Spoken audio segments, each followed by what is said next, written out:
আমরা আছি এখন পদ্ম বিলের মাঝখানে, ভাই ব্রাদার সব একসাথে পদ্ম বিলের মাঝখানে। পদ্ম নাই, আছে কিছু আছে কিন্তু এটা সাদা সাদা, যেটা লাল যেটা পদ্ম ওটা নাই, কিছু কিছু আছে তারপরেও।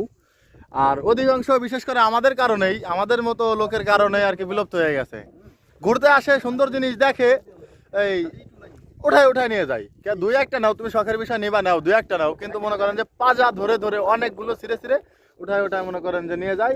এখন পুরো বিল ফাঁকা, শুধু সাদা পানি আর পানি। আর ওই যে কিছু কিছু আছে এখনো, কিন্তু এটা মানে সেভাবে করে না, এখনো ছোট, ফুটবে হয়তো কালকে কিংবা সকালে রাত্রে ফুটবে। তা যাই হোক, যারা ঘুরতে আসেন, মানে মানুষ ঘুরতে আসে কিসের জন্য? সৌন্দর্য, যে মানে যেখানে কোনো একটা ভালো মানে মন শান্তি পাওয়া যায়, মানে এসব কারণে মানুষ জায়গায় জায়গায় ঘুরতে যায়, ঘুরতে আসে। এখন এখানে যে মন শান্তিটা ছিল ওইটা আপাতত মনে করেন যে মানুষ নষ্ট করে ফেলছে।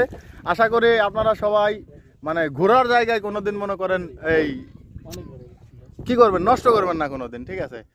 এই ঘুরবেন, আসবেন, দেখবেন, উপভোগ করবেন, এবং অন্য লোকেরা আসবে যাতে দেখলে